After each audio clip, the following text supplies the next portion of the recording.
Good Thursday, everyone, and welcome to this edition of Conversation Daily News. I'm your host, Cyrus Webb. Glad you all could join us once again. Well, we made it over the hump, and we're in the home stretch toward the weekend. But of course, you have your news headlines coming up on this Thursday. We have the Truth of the Day with Mary Ellen Ciganovich. In today's Entertainment Spotlight, Mary Ellen is playing double duty. You've been part of my conversation with her about being a Celebrate You Woman of the Year honoree in today's Entertainment Spotlight.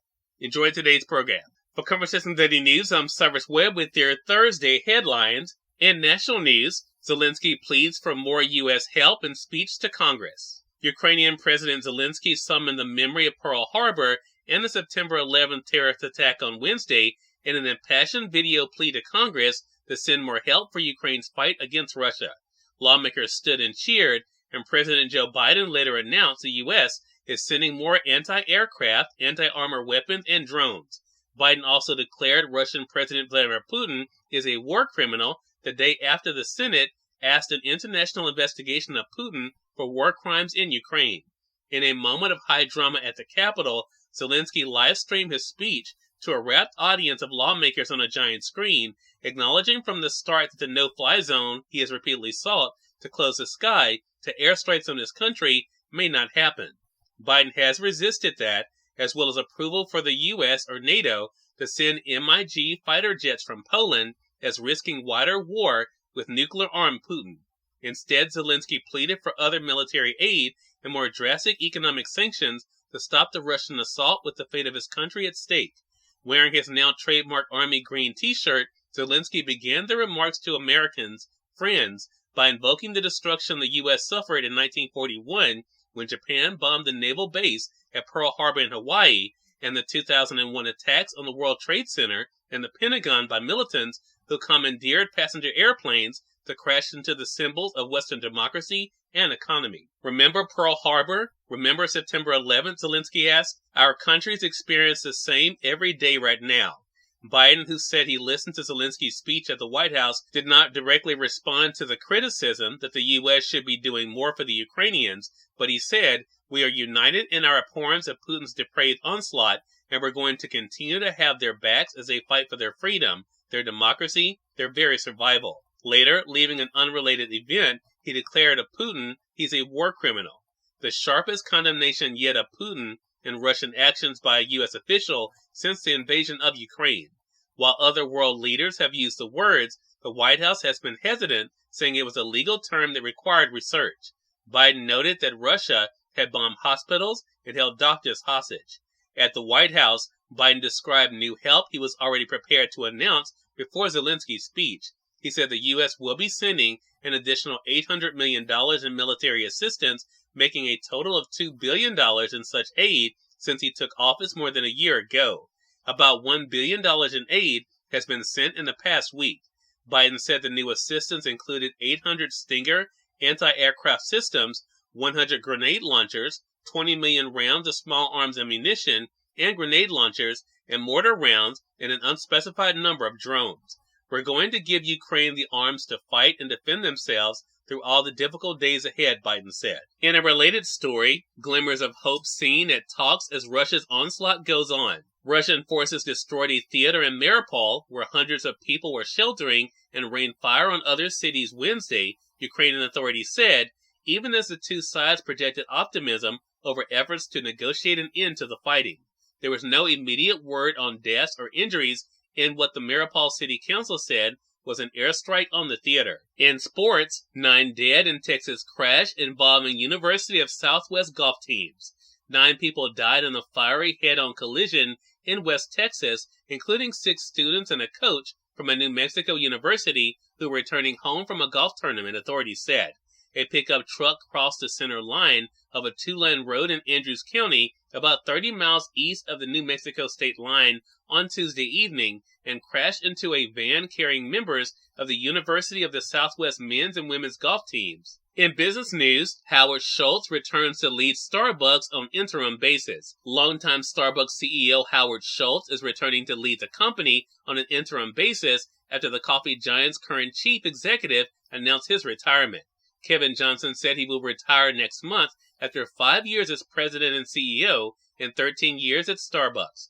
Johnson, a former executive at Microsoft and Juniper Networks, succeeded Schultz as CEO in 2017. And finally, in more business news, Fed begins inflation fight with key rate hike, more to come. The Federal Reserve launched a high-risk effort Wednesday to tame the worst inflation since the early 1980s, raising its benchmark short-term interest rate and signaling up to 6 additional rate hikes this year. The Fed's quarter-point hike in its key rate, which it had pinned near zero since the pandemic recession struck 2 years ago, marks the start of its effort to curb the high inflation that followed the recovery from the recession. Cyrus Webb, Conversations Daily News. Yes, on time for the Truth of the Day with Mary Ellen Ciganovich. Mary Ellen, take it away. Hi, this is Mary Ellen with your Truth of the Day. Investigate new ideas. Expand your worldview by questioning traditional beliefs. As you become receptive to the wide range of beliefs that exist in our world, you expose yourself to new ideas, thoughts, cultures, and even foods. This provides you with a greater awareness of the world around you. It is this new awareness level that allows you to question your beliefs and values. Even though it may seem like turning away from the traditional is not something you can or want to do, this questioning behavior helps you to progress further on your life journey.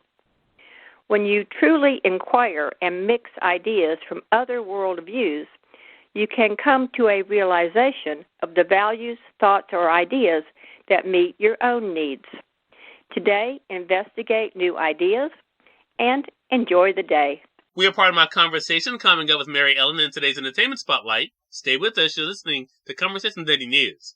For Conversation Daily News, I'm Cyrus Webb with Entertainment Spotlight. Author and motivational speaker Mary Ellen Ciganovich joined me on Conversations Live, the radio show, to talk about the year that she's having, including being a Celebrate You Woman of the Year honoree. Here's a bit of our conversation. So Mary Ellen, we're going to talk about the books, but we always talk about the books. I want to talk about something else that is going on that is actually coming up really quick, and that is you are one of the Celebrate You honorees for Woman of the Year. Let's talk about that. How does that feel, Mary Ellen, to have your work being recognized and to be a Woman of the Year honoree? I mean, the women that are nominated are just such awesome women. It is such a humbling experience to just be included among them, and I'm just so honored and excited, and I'm just proud of all of these wonderful women. Well, Mary Ellen, you're one of those people, and I talk about this all the time, and my radio audience here in Mississippi knows I don't just say things to be saying it. You are someone who has put in the work. I think so many times people want the reward, and of course all of us look at reward differently, but they don't always think about the work that's involved. What has kept you focused on the work? Because you're not someone who looks at the reward. What is it that has kept you doing the work you've been doing? Well, the work gives me my purpose, and actually I like it. And as you know, Cyrus, you've told me before that I do things the hard way, and I really do, because I'll write things out and rewrite them, and I'll listen to God for the truth. And the work has kept me going. It has kept because when you have a passion, when you have a purpose to get up in the morning and do what you love to do, it makes your life, and you do celebrate yourself because you're celebrating others. You're celebrating the world. Cyrus Webb, Conversations Daily News. We thank you all for tuning in to this edition of Conversations Daily News. Prepare to get on tomorrow to wrap up this week. Until then, I'm your host, Cyrus Webb, saying as always, enjoy your day, enjoy your life, enjoy your world. Thank you all for choosing Conversations Daily News today. Let's make today amazing. Take care.